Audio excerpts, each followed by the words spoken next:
Hi, this is Chloe, here today for another 3-card reading, this time with the Gilded Tarot Royale, recently released by Ciro Marchetti, and doing a reading for the week starting the 16th of June 2012.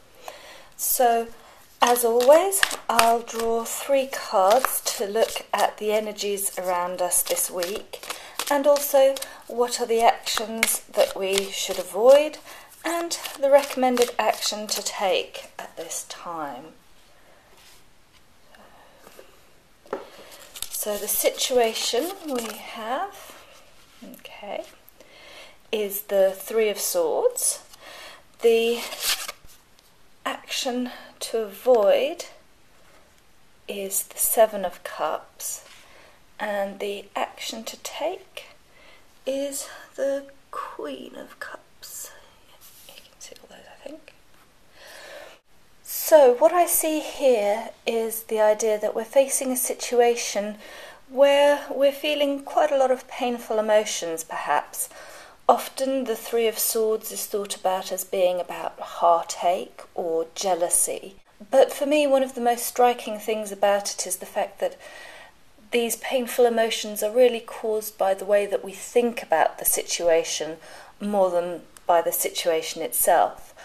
For example, it's about how we react to the situation.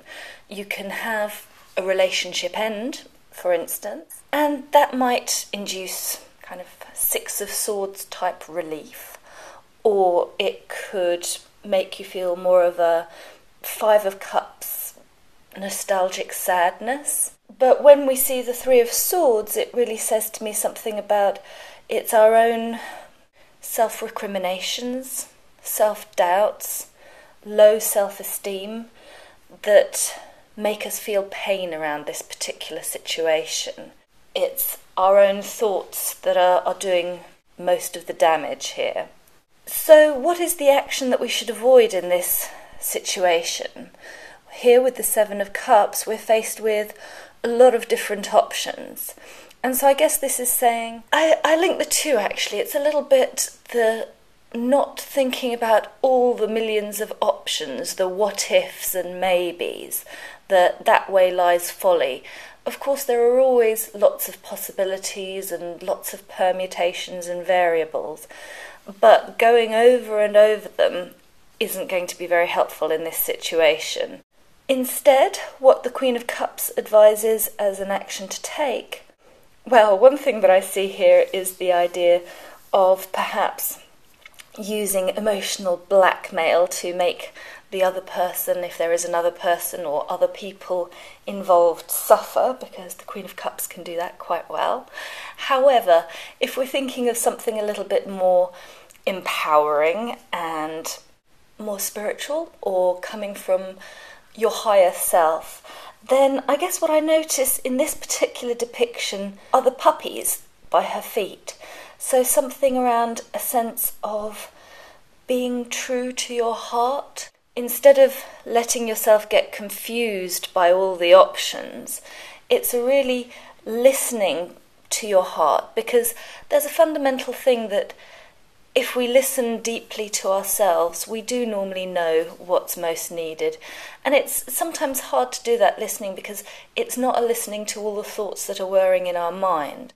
One exercise that I've found very helpful is to kind of think about a situation that you really feel no, stop to, like I'm not going there.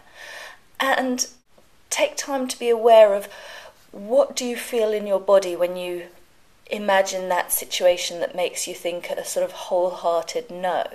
Is it, in your stomach? Is it at your chest level? Is it in your throat? Where do you feel that no? And do the same for a yes situation. And that's a way of tuning into what our heart is truly telling us, rather than just all the painful thoughts that can churn around in our mind. And I think the Queen of Cups is very adept at that. She can loyally listen to her true emotions and express those, at least in her most positive aspect. So that's what I see for this week. an emotionally painful situation, but where it's our own thoughts and doubts and worries that are the major factor in our suffering, I guess.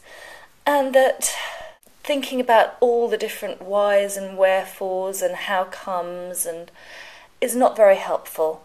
So instead to try and listen to your true heart, your deepest place of wisdom, and perhaps your kindest place, because it does require being kind to yourself as well, to say, yes, I might be having all these thoughts and recriminations, but that isn't helpful and I shouldn't beat myself up about it. I can be kind to myself, forgive myself, and also honour what really is true for my heart. That's my reading for this week. I hope you found it useful and that you'll come back again soon. In the meantime, please listen to your own inner whispers.